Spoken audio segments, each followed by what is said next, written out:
So you may remember about a year ago we had a movie hit theaters called 28 Years Later. It was the second sequel to Danny Boyle's 28 Days Later movie. It was pretty good. Had great art, stuff that we didn't expect from what was kind of just a zombie movie. But anyway, the new sequel to that sequel is out this week. Hey everybody, I'm McBride, the movie guy, and today let's talk about 28 Years Later, the Bone Temple. We travel the land. We search for souls to deliver to hell. Are you going to leave? Yes. But obviously we're going to kill you first.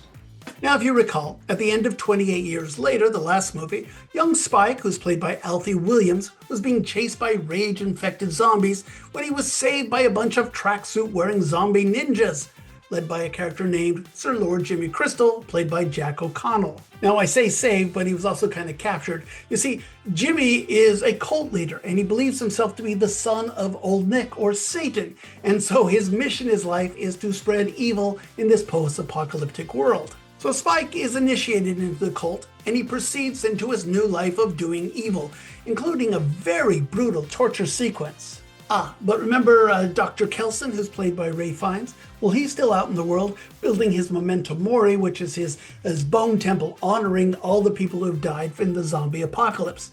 When the infected attack,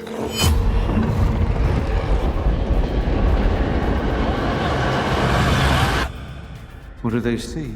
And what's more, he's still out there working with Samson. That was the huge alpha monster. And Kelson begins to wonder if Samson is really just a rage-infected zombie, or if he's just a human who's been infected, and that means maybe he can also be cured. So this is actually two separate movies. On the one hand, we have Sir Lord Jimmy Crystal and his attempt to do evil in the world. And then we have Dr. Kelson, who is trying to save the world through science. It's two diametrically opposed viewpoints, and these two are going to clash in the finale. It's a pretty cool finale. But before that happens, we're going to see some ultra violence from Jimmy and his gang. It's basically, it's a torture scene that is not for the weak of heart. This is definitely one of those movies where the humans are more monstrous than the actual monsters. Look, I'll be honest with you, I kind of hated Jimmy in the last movie. He was the worst part of that film, partially because it was such a tonal 180. I just couldn't understand how he fit into it. Well, it was a preview of this movie, but you know what? I still kind of hated him. I didn't want to spend much time with him. But as much as I disliked this part of the story, I absolutely loved Kelson and his attempts to bring Samson back to humanity. This works so well because of Fiennes' amazing performance and Alex Garland's superb screenplay, which gives Fiennes some intriguing new ideas to wrestle with. That plus the film has some great needle drops. I mean, apparently Kelson is surviving this zombie apocalypse thanks to his record collection, which includes bands like Duran Duran and the like. It's a lot of fun hearing these old tunes in this zombie movie.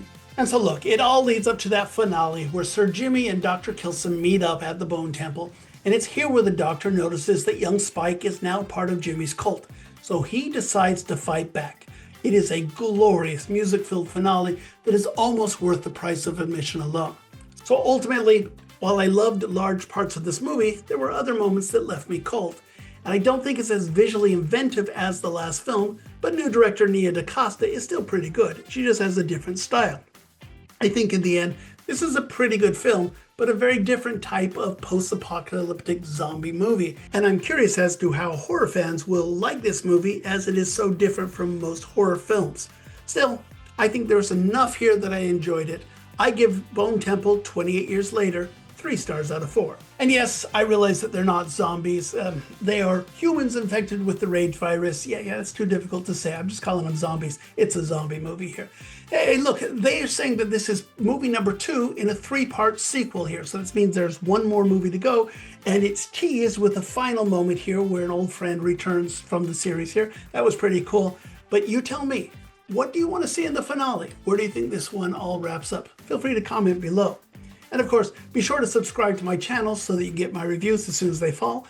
And also check out our podcast. It's called Two Movie Guys. And every week, my friend Joe Fryer and I get together and we chat about all of the week's big new movie releases. Just search for Two Movie Guys wherever you get your podcasts. So you may have noticed that 28 Years Later, The Bone Temple was the only big movie hitting theaters this weekend. But I'll tell you what, there's a pretty good big movie hitting Netflix. We'll talk about The Rip coming up next. See you then. Bye.